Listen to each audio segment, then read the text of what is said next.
Testing 1 2, testing 1 2. This thing seems on. Hi. Hi. This is Kris Krug. I'm here with Lynda Brown. Yeah.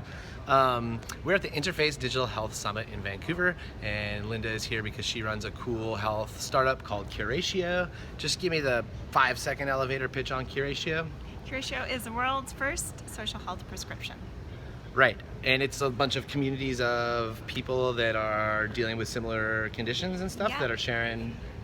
It's for patients around the world. We help patients connect and find each other, give them a private, secure mobile platform in which to share and exchange curated information that helps them manage their disease, and a whole bunch of really helpful tools that makes the process of managing your disease easier every day. I talked to a friend of mine yesterday who is suffering from multiple melanoma, and it's so interesting because you say it's so positive, and he has been using one of these kind of communities to not just like learn and receive support from other people who are sharing his same diagnosis, but in fact because he feels like his symptoms are less bad than other people that share his same disease, he's actually a leader in this community supporting other people, and he's found like life force and energy and purpose by even him who's sick in this site of people who are sick being the guy who helps them. Yeah. It's amazing. It was totally amazing. It blew my mind. We talked on the phone yesterday and he was telling me about his experience, and it just shifted my perspective. It's some really magical stuff that happens when you take support, education, and disease management tools, put them all together. Yeah, and I guess like the peer part of it is a big part of it in some ways too. I mean, the fact that this isn't a professional necessarily, but someone else who's struggling on a day-to-day basis, sharing their experiences with me firsthand. So cool. Yeah. Well, anyway, I didn't mean to talk about any of that here. The reason I wanted to talk to you, my tummy always gets a little butterflies in it when I see you, because I think that you're one of the people that first helped me understand the kind of Vancouver and Canadian startup and technology ecosystem back in the day. Lynda, even though we both look 25, has been around the industry for a long time and was first running an organization called New Media BC when I met her, went on to help found the Masters of Digital Media campus and then later program in Vancouver, and then has been involved in lots of cool stuff. So after that long intro, I wanted to ask you, tell me a little bit like what it's been like to watch this kind of medium arc of Vancouver's new media scene as people go from VFS grads to startup founders to maybe getting involved in other people's projects and stuff. Just tell me a little bit like what you see about the kind of unique nature of what we got going on here in Vancouver.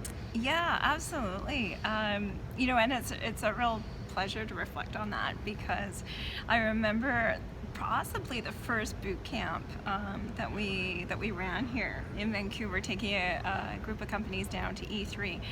And when I look at what that experience was, even in terms of understanding value proposition, how to pitch, how to present, like basics, to where we are now, and how proud I am of those companies, it's a difference between grade 1 and you do your undergraduate. Right. Like the polish, the relentless focus that a lot of the leaders in Vancouver have had around polishing, helping to prepare, contributing to this ecosystem has, I think, helped us by leaps and bounds. I think the improvement has been substantial. It reminds me of I remember doing our first investment forum as well. Digital media was the first one in Canada, just on digital media, and my goodness, was that when Nolan Bushnell spoke? Yeah, that was exactly. Yeah, good memory. Atari. Yeah, and it was it was fairly nascent, right? What is the business model? What's the investment thesis? How do you pitch? And we had a whole mix of Canadian and global and U.S. investors up. And now when I look at pitches, and I mean there's a lot. It's difficult to tell the story and the vision of your business in 30 seconds a minute. Yeah. But I see just a maturity and a polish now in Vancouver and across Canada that was just not there. Well, and you want to talk maturity, and you mentioned video games. That's a great place to start with, because when you went down to E3, we had a very nascent scene, but now Vancouver's got a lot of great thriving studios. All the big studios have development shops here, as well as the kind of thriving emergent scene. Yeah. You know, and that's just one of the kind of digital tech industries. Yeah. We got mobile companies, Flickrs and Slacks of the world, Yeah. the Hootsuites, all sorts of awesome stuff coming out of here. Yeah. So cool. Well, it's always a pleasure to stroll down memory lane with you. I wish you like great success with Curatio. It seems like you guys are growing and things are headed in the right direction. So just thanks for keeping pumping your positive influence into this community. Anytime. Yeah. Thank you. KK and Lynda Brown, Bye. over and out from Interface Digital Health Summit.